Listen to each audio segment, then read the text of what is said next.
Budget పై మండలిలో సుదీర్ఘ చర్చ జరిగింది. కాంగ్రెస్ పై కవిత తీవ్ర వ్యాఖ్యలు చేస్తే మంత్రి సీతక్క కౌంటర్లు ఇచ్చారు. ఈ రాష్ట్ర పరువు తీసిందే బీఆర్ఎస్ అంటూ సీతక్క మండిపడ్డారు. 6 గ్యారంటీలను తుంగలో తొక్కారని బీఆర్ఎస్ సభ్యులు విమర్శించారు. ఇక కరువుపై గోరెటి వెంకన్న సభలో పాడిన పాట అందరినీ ఆకట్టుకుంది.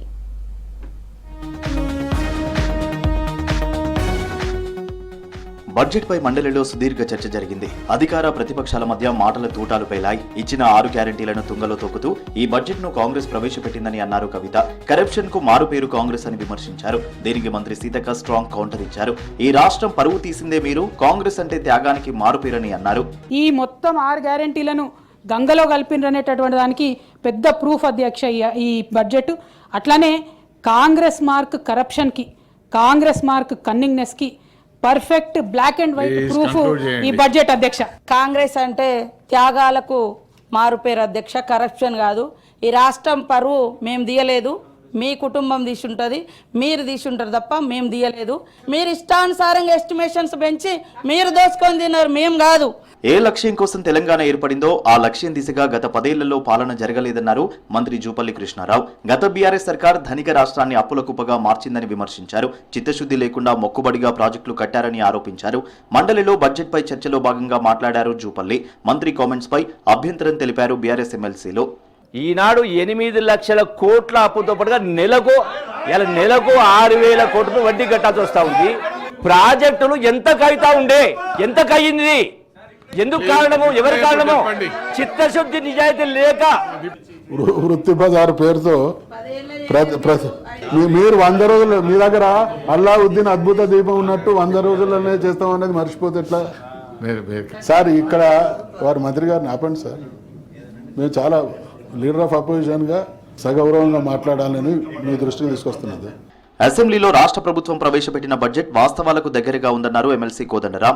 గతంలో వచ్చిన తారతమ్యాలను దృష్టిలో ఉంచుకుని బడ్జెట్ రూపొందించడం ఎంతో కీలక పరిణామమన్నారు. రాష్ట్ర ఆర్థిక పరిస్థితులకు అనుగుణంగా బడ్జెట్ ఉందన్నారు కోదండరాం. ఈ అప్పులనేవి దాదాపు 42% దాకా చేరుకున్నాయి. 14-15లో 15% ఉంటే ఆ తర్వాత 35 నుంచి 40% దాకా ఈ అప్పులు పెరిగిపోయినాయి. రాష్ట్ర స్థూల ఉత్పత్తిలో 12,000 కోట్లు వడ్డీలకు పోతుంది, 12,000 కోట్లు కరెంటు బిల్లులకు పోతుంది. రాష్ట్రం యొక్క కార్యక్రమాల అమలుకు ఇవన్నీ కూడా ఆటంకాలుగా పరిణమిస్తున్నటువంటి సందర్భం ఇది. కాళేశ్వరం పేరుతో కేసీఆర్ ప్రజాధనం వృధా చేశారని ఆరోపించారు కాంగ్రెస్ ఎమ్మెల్సీ మహేష్ కుమార్. తక్కువ ఖర్చుతో పూర్తయ్యే ప్రాజెక్టులను 10 ఏళ్లు పట్టించుకోలేదని విమర్శించారు. తుమ్మిడిహెట్టి దగ్గర ప్రాజెక్టు కట్టి ఉంటే గ్రావిటీ ద్వారా నీళ్లు వచ్చేవన్నారు.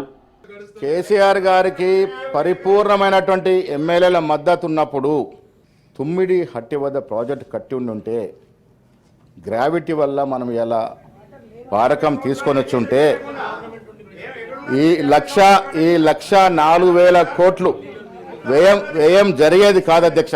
ఇవాళ ఎస్ఆర్ఎస్ ఉంది కాబట్టి ఆ కాళేశ్వరం పేరు చెప్పుకొని నీళ్ళు వస్తూ ఉన్నాయి.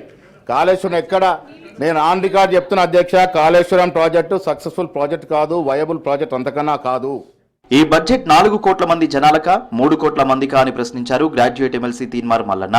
కేవలం 80% మాత్రమే బడ్జెట్ నిధులు ఖర్చు చేస్తున్నామని చెప్పారు. హాస్టల్ విద్యార్థుల మెనూపై ప్రశ్నించారు తీన్మార్ మల్లన్న. ఇక్కడ ఈ బుక్ లోనేమో 3,70,00,000 మంది కానీ ఈ టేబుల్ మీదనే పెట్టింది అధ్యక్ష గవర్నమెంట్.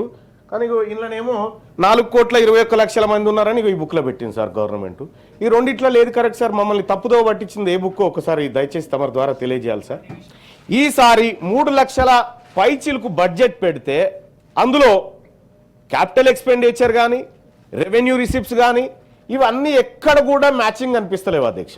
ఇది ఫుల్ఫిల్ చేయగలుగుతామా లేదా అనేటువంటి పరిశాన్ కనిపిస్తా ఉంది అధ్యక్ష. సాగు యోగ్యమైన భూములకే రైతు భరోసా ఇస్తున్నామన్నారు ఎమ్మెల్సీ జీవన్ రెడ్డి. రాష్ట్రంలో ప్రధాన ఉపాధి రంగం వ్యవసాయం అని చెప్పారు. ఇలాంటి రైతాంగాన్ని ఆదుకునే బాధ్యత తమదన్నారు జీవన్ రెడ్డి. ఇలా రబ్బీలో ఏదైతుందో కాళేశ్వరం మనం వినియోగించుకోలేకపోతున్నాం కాబట్టి ఏదైతుందో కాళేశ్వరముతో పాటుగా మనం సాగు చేసుకోబడ్డటువంటి ఇవాళ పొలాలన్నీ కూడా కేవలం శ్రీరామ్ సాగర్ ప్రాజెక్ట్ నీటితోని వల్ల మల్లన్న సాగర్ కానీ, మీ కొండపోచమ్మ సాగర్ కానీ, రంగనాయక సాగర్ కానీ, సూర్యాపేట వరకే కానీ మనం ఆయకట్టు శ్రీకరించాల్సిన ఆవశ్యకత ఉంది కాబట్టి కొంత ఇబ్బంది ఎదురవుతుంది అధ్యక్ష. డెఫినెట్లీ ఈ ప్రభుత్వం ఏదైతుందో రైతు సంక్షేమం కొరకు పాటుపడే ప్రభుత్వం అని చెప్పని. రాష్ట్ర కరువు పరిస్థితిపై సభలో గాయకుడు గోరేటి వెంకన్న పాట అందరినీ ఆకట్టుకుంది. కరువు పరిస్థితిని వివరిస్తూ ఆయన పాట పాడారు. వయ్యారి బామొచ్చి వరి మల్లె మొలిసింది, లొట్ట పీసు చెట్లు గెట్టున పెరిగినవి, తరి పొలము దగ్గింది, బెరి కలము మిగిలింది, సెలకంత మొరమయ్యి గొలుకు గొలుకయ్యింది, కలమంద జమ్ముళ్ళు రా తెలంగాణ కరువుకు గుర్తాయరా, గుక్కిచ్చి గుక్కిచ్చి బోరు దుంకుతుంటే ఒక్కటన్నా మడి సిక్కగా దడవదు, వంకాయ తోటేసి నొట్టి పోయిందిరా, మెరుపనాటుకుంటే వరుపైనాదిరా, నాసుపచ్చని బావులా తెలంగాణ నా పరాళ్ళు దేలేరా.